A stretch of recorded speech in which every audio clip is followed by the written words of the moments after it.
rabbil alamin wa bihi nasta'in ala umuri dunya waddin. Assalatu wassalamu ala asrafil anbiya'i wal mursalin wa ala alihi wa sahbihi rasulillahi ajma'in. Rabbi adkhilni mudkhala sidqin wa akhrijni mukhraja sidqin waj'alni min ladunka sultanan nasira. Wa qul ja'al haqqu wa dhahaqal batil innal batila kana zahuqa. Asyhadu an la ilaha illallah wa asyhadu anna Muhammadan abduhu wa rasuluh la nabiyya ba'da.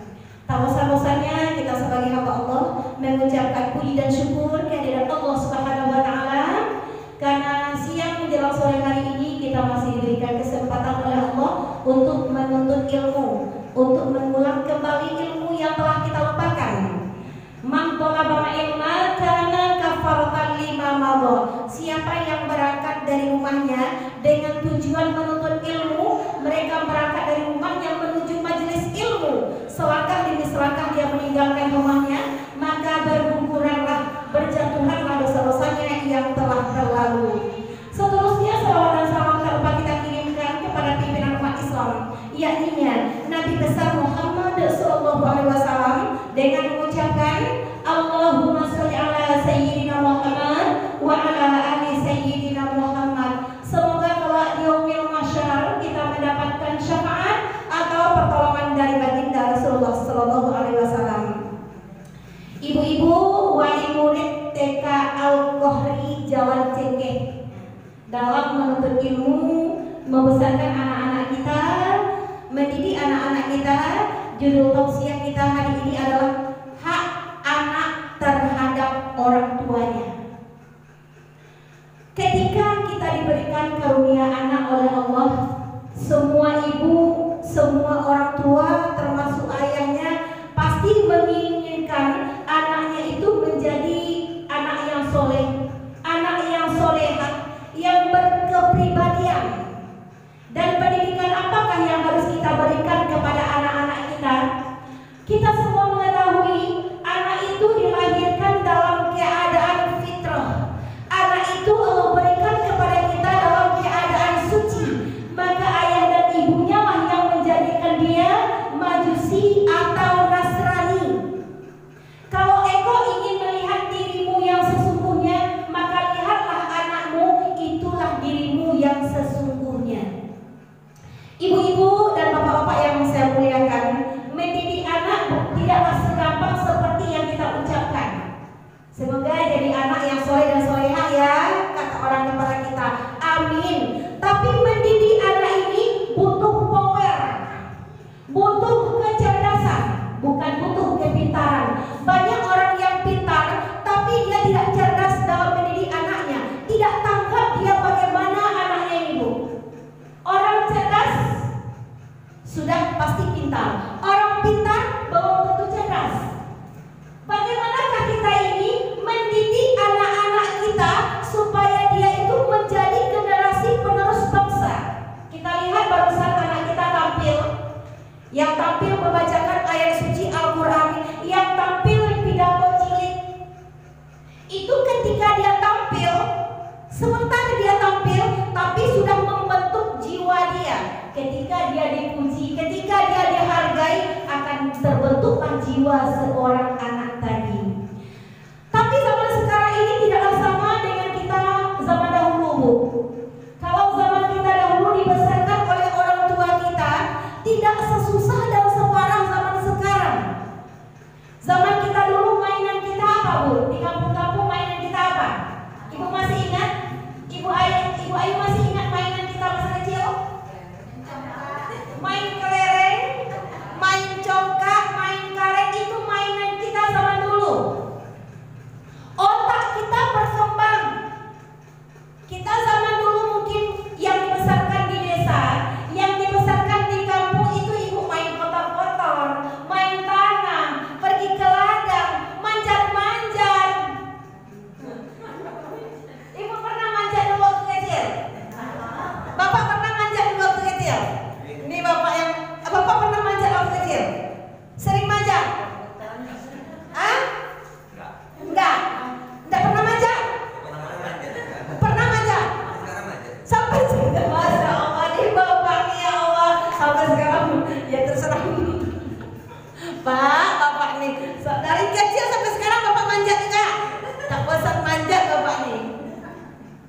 Manjat pohon maksudnya ibu.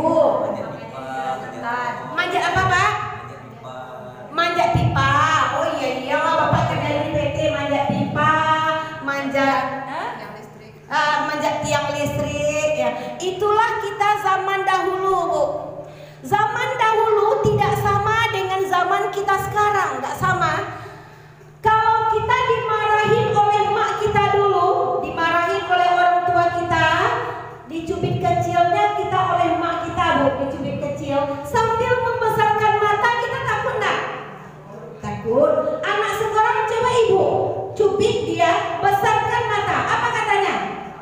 Kenapa lo mau ini? Didiklah anakmu dengan kesabaran, penuh kasih sayang. Janganlah dimanja, jangan dibiarkan menjadi durhaka. Mendidik anak jangan dimanja, jangan dibiarkan menjadi durhaka. Tapi sekarang mak-mak kini disuruh anaknya durhaka Bu.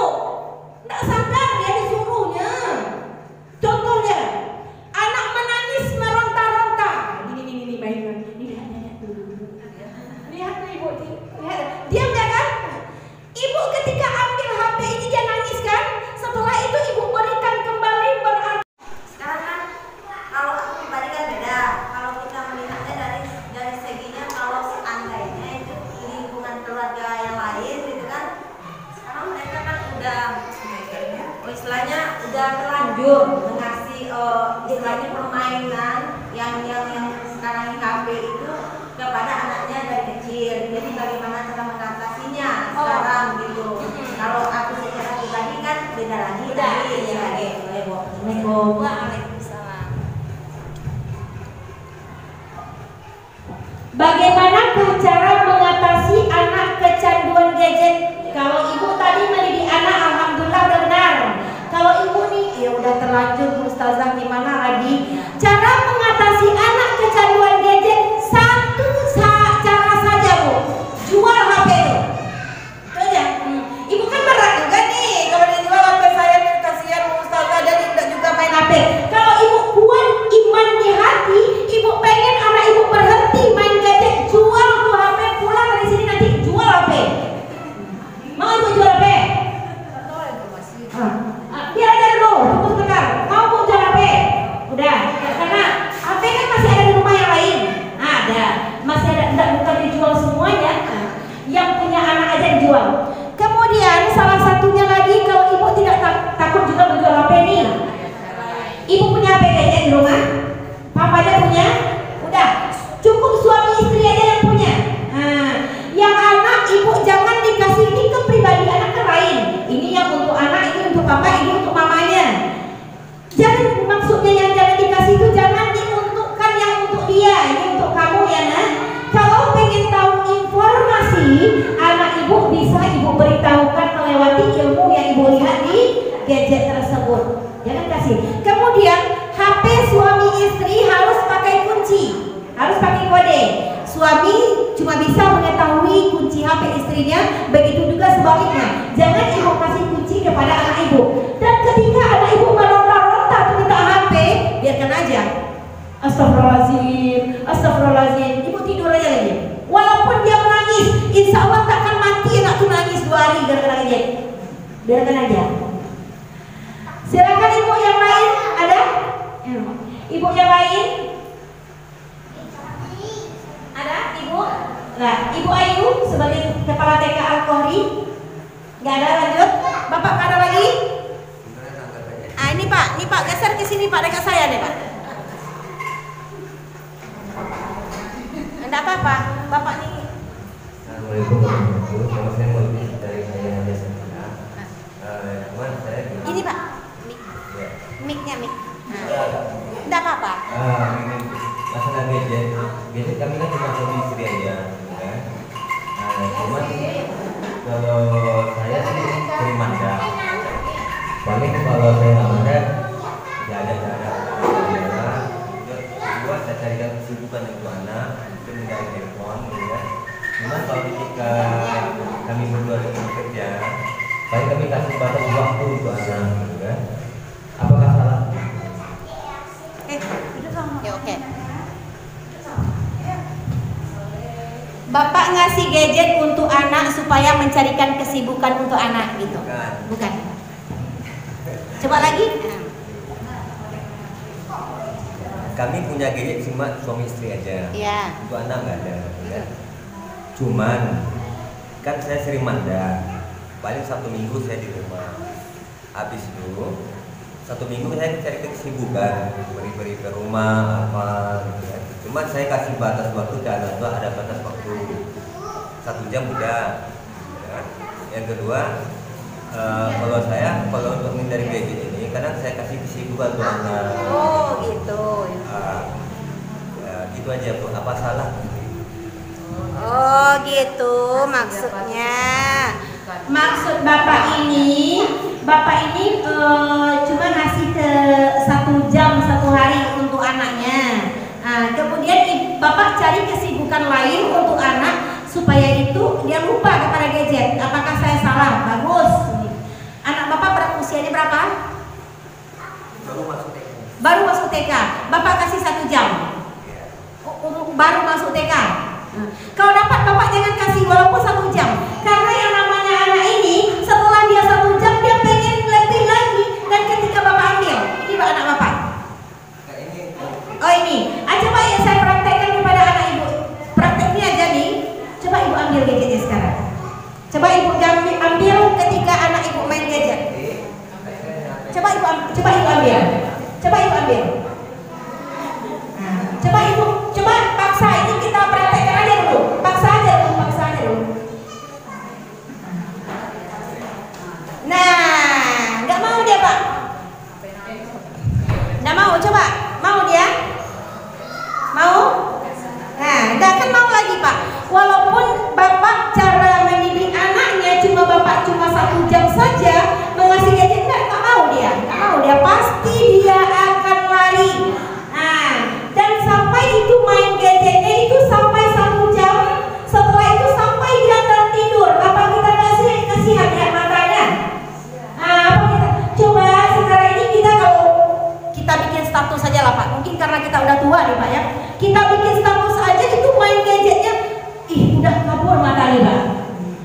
Ini kita kasihan melihat mata si anak. Kita bukan iri, bukan apa gitu guys. Ya, radiasi anak itu Pak. Kemudian Bapak jangan kasih salah sama anak sebelum dia berusia 15 tahun. Makanya di pesantren itu anaknya terjaga luar biasa. Di pesantren anak tidak boleh main gadget. Di pesantren anak nelfon aja sama kita Pak 1 kali dalam 1 bulan, itu pun numpang sama guru pesantrennya. Jadi cara pendidikan Bapak yang pertama tadi udah benar. Bapak cari kesibukan untuk anak Bapak supaya mengatasi gadget ini. Tapi yang keduanya ini yang kurang benar. Bapak kasih 1 jam. Saya yakin dan percaya tak cukup 1 jam. Pasti dia ingin tambah lagi. Nah, gitu Pak.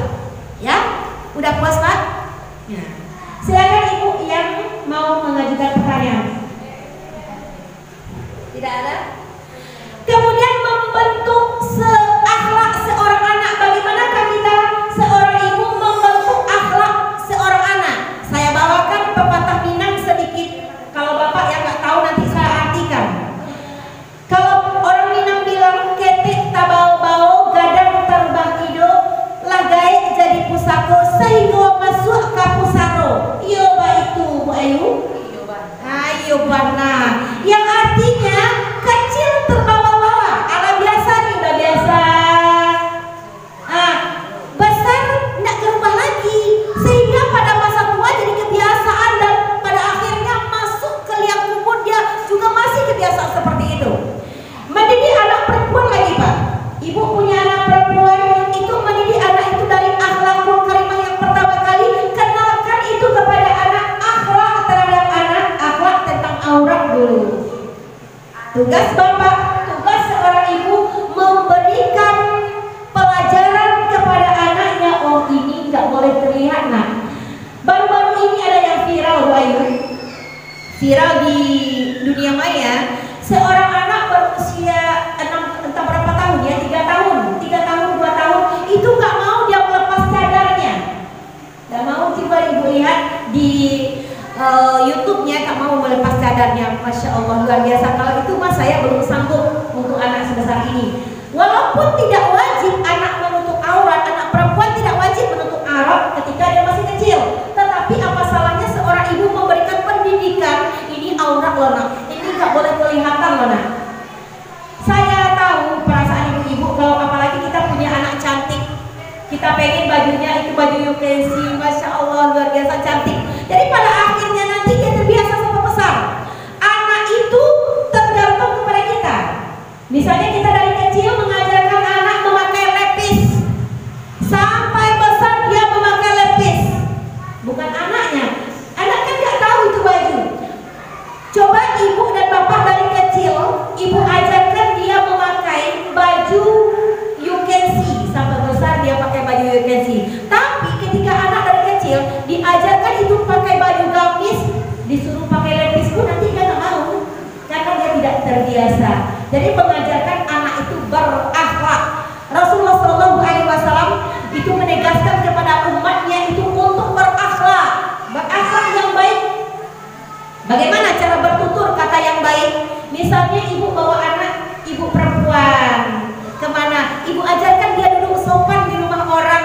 Kemudian seperti yang saya sampaikan kemarin, kalau ada kue yang udah teridam kue, sebelum dipersilahkan oleh tuan rumahnya, anak ibu jangan ngambil ini. Itu akhlak sebenarnya. Jangan engkau ambil sebelum tuan rumah mempersilahkannya. Jadi akhlak itu dibentuk dari kepribadian seorang ibunya. Ibu ini adalah madrasah pertama bagi anaknya. Ibu ini adalah dosen yang pertama bagi anaknya, yang mengajarkan akhlak dari sedini mungkin kepada anak-anaknya. Begitu juga bapak. Bapak kalau punya anak laki-laki, bapak ajarkan yuk ke masjid yuk nak. Anak laki-laki ini sholatnya ke masjid. Seperti itu. Apa bapak pak? Alhamdulillah saya 3 orang perempuan. Masya Allah perempuan semua.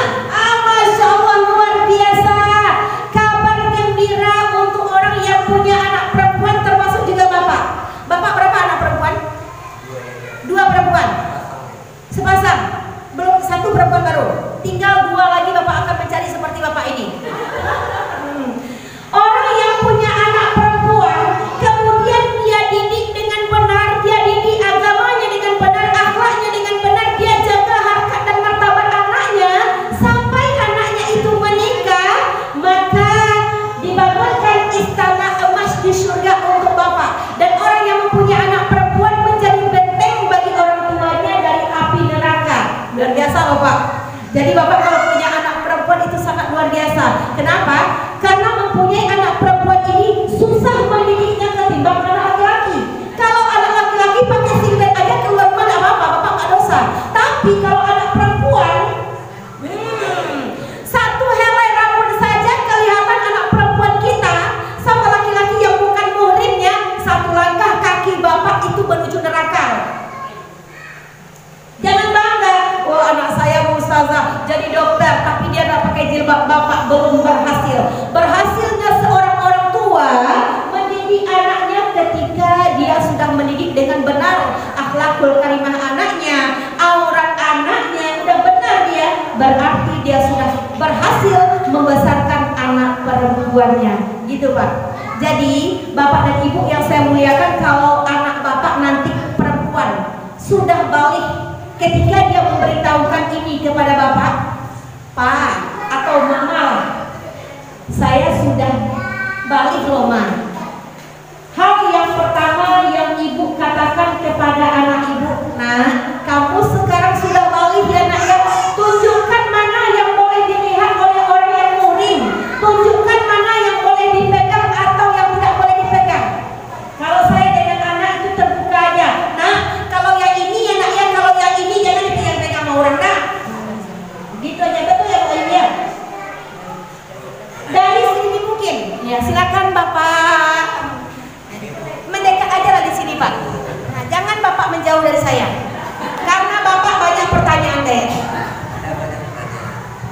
Dekatkan mic. Tadi kan masalah aurat, ya.